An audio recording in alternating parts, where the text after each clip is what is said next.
Hello friends, this is Kavita. Welcome to Educational Scope. आज के video में हम बात करेंगे शिक्षक भर्ती के सिलेबस के बारे में। तो चलिए वीडियो की शुरुआत करते हैं। सबके मन में ये उधेड़-बुन लगी हुई है कि एग्ज़ाम 150 अंक का होने वाला है या 100 अंक का। तो आज का चर्चा का बिंदु यही है कि एग्ज़ाम कितने नंबर के हो सकते हैं। तो चलिए वीडियो की शुरुआत करते हैं। ये जो आप स्क्रीन पर देख रहे हैं, ये सिलेबस सभी के पास होगा। एग्जाम्स में पूछे जाते रहे हैं 150 अंक के, पर चूंकि अब व्यापम 100 अंकों के एग्जाम लेने लगा है, तो सबके मन में ये डाउट है कि एग्जाम 100 का होगा या 150 का। चूंकि शिक्षक भर्ती का सिलेबस बाकी एग्जाम से थोड़ा डिफरेंट होता है, और हम अपने जो डीएलएड या बीएड में हमने जो पढ़ा है उसका 50% या 50 से भी ज़्यादा यहाँ काम आने वाला होता है। क्योंकि एक तो होता है इसमें पेडागोजी और दूसरा है इसका कंटेंट। ज़रूरी नहीं कि सारे एग्ज़ाम में 50% पेडागोजी, मतलब हर बार 50% पेडागोजी और 50% जो आपका मेन सब्जेक्ट या कंटेंट पूछा जाए। कभी कभी पेडागोजी ज़्यादा पूछी जाती है और कंटेंट कम, तो कभी कंटेंट कम पूछा जाता है, पेडागोजी ज़्यादा। पर हमने पिछले एग्ज़ाम में देखा है कि मैथमेटिक्स में बिल्कुल एक भी पेडागोजी के क्वेश्चंस देखने को नहीं मिले। तो और चूंकि मैथमेटिक्स और इंग्लिश आमतौर पर सभी स्टूडेंट्स या 50% स्टूडेंट्स के कमज़ोर होते हैं, या उस सब्जेक्ट से उन्हें थोड़ी दिक्कत तो महसूस होती ही है। यहाँ पर अगर हम इंग्लिश की बात करें, तो यहाँ पे मेंशन हुआ है कि कॉम्प्रिहेंशन से 7 मार्क्स के पूछे जाएंगे, ऐसा सिलेबस में दिया हुआ है, और 4 मार्क्स ग्रामर के लिए दिया हुआ है। वोकैबुलरी 4 मार्क्स, तो ये आपके हो गए 15 नंबर। अब चूंकि 15 नंबर इस पोर्शन से आ रहे हैं, तो 15 नंबर आपका पेडागोजी से आ जाएगा, कि हम मान के चलेंगे, और ऐसा ही होता है। तो ये तो सिलेबस पिछले साल का है और इसमें मेंशन है। पर इसी सिलेबस में जब हम मैथ्स की बात करें, तो मैथमेटिक्स में मेंशन कहीं भी नहीं है कि कौन से पोर्शन से कितने मार्क्स के जो है क्वेश्चंस पूछे जाएंगे। आपका पेडागोजी सेक्शन हो जाता है और दूसरा आपका अंक गणित का सेक्शन हो जाता है। पर इसमें ये मेंशन बिल्कुल भी नहीं है कि इसमें से आपके 15 नंबर के आएंगे और इसमें से 15 नंबर के। और हमने पिछले बार एग्जाम में देखा भी कि पूरे 30 नंबर के लगभग हमें अंक गणित के ही क्वेश्चन देखने को मिले। भाग में वो 50-50 करके आपका क्वेश्चंस पूछे। जो अगर सिलेबस में मेंशन रहता अगर सिलेबस में मेंशन रहता कि हम इतने नंबर के आपके पेडागोजी के क्वेश्चंस पूछेंगे, इतने नंबर के आपके कंटेंट जो मेन अंक गणित के क्वेश्चन पूछेंगे, तब तो आप मान के चलते कि हाँ, हम पेडागोजी कर लेते हैं और मैथ हमसे नहीं होता तो उसे छोड़ देते हैं, बाकी देखा जाएगा। लेकिन ऐसा नहीं है। तो ये सबसे बड़ी परेशानी की बात हम स्टूडेंट्स के लिए है, ये है कि हमें दोनों पढ़ना है। अब हर कोई चाहे कितना भी पढ़ ले, जिसका बहुत कमज़ोर है मैथ, उसके लिए तो वो नाको चने चबाने जैसा है बिल्कुल मैथ अभी शुरुआत करने में। अब आते हैं मेन टॉपिक पे। तो मुद्दे की बात यह है कि सब परेशान इस बात को लेकर के हैं कि एग्ज़ाम जो है वो 150 अंकों का होने वाला है या 100 अंक का। तो इसी बारे में मैंने ये चार्ट तैयार किया हुआ है, जिसको हम एक-एक करके देखेंगे। ये पिछले बार का सिलेबस के अकॉर्डिंग है कि 150 नंबर के आपके इस तरीके से पूछे जाते हैं। सीडीपी के 30 क्वेश्चंस और हिंदी के 25, इंग्लिश 25, मैथमेटिक्स 30 और ईवीएस 20, कंप्यूटर 10 और जीएस 10।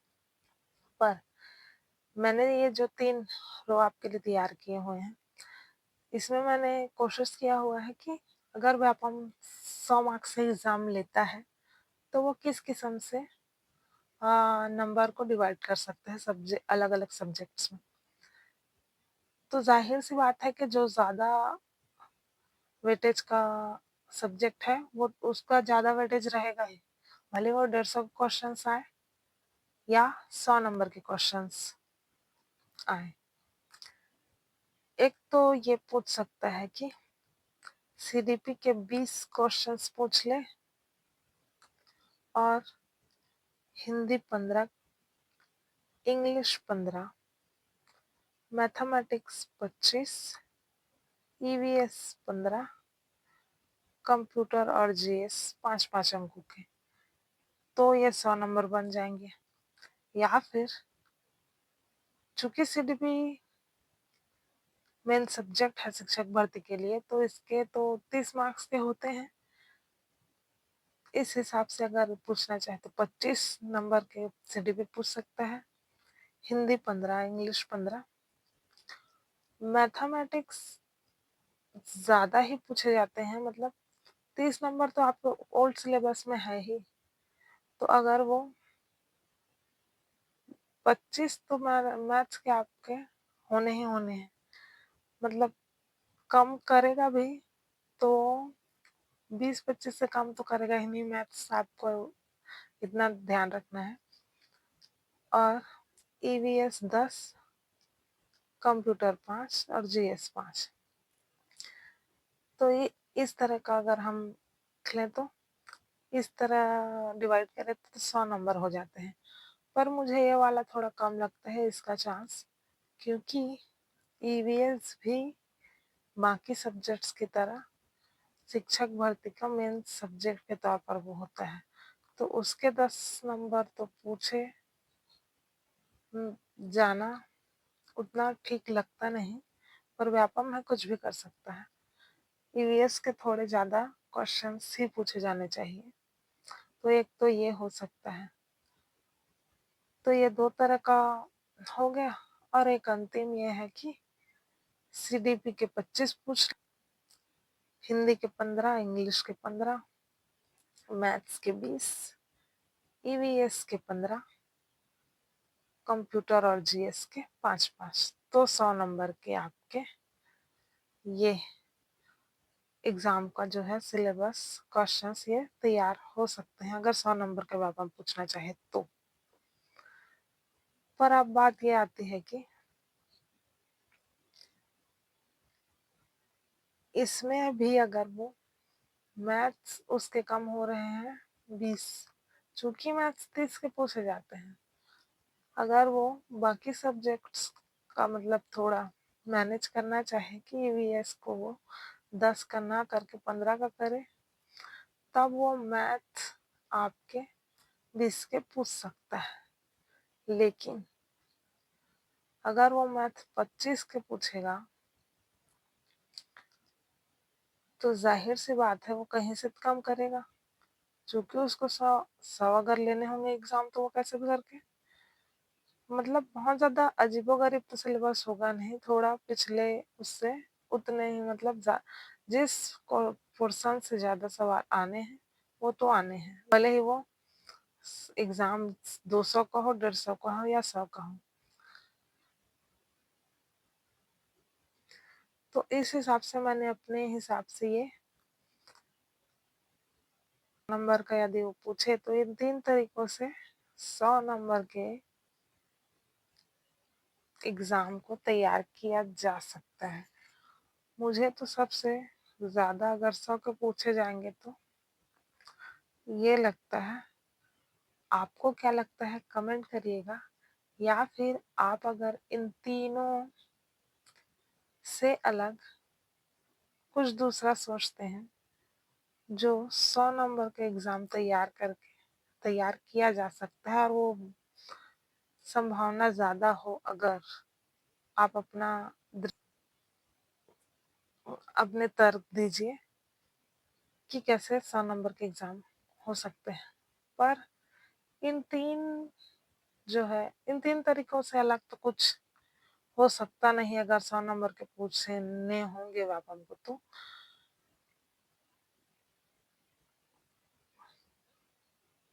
पर चूंकि एग्ज़ाम शिक्षक भर्ती का है, तो 150 के पूछे जाने चाहिए, और 150 के ही आए तो बेहतर भी है। लेकिन एग्ज़ाम 100 के हो या 150 के हो, हमें तैयारी अपनी पूरी रखनी है मेरे हिसाब से। अब मेहनत तो सभी कर रहे हैं, आप भी करिए। All the best. और वर्ग 2 के बारे में हम फिर कभी चर्चा करेंगे और देखते हैं। चलिए मिलते हैं अगले वीडियो में। धन्यवाद।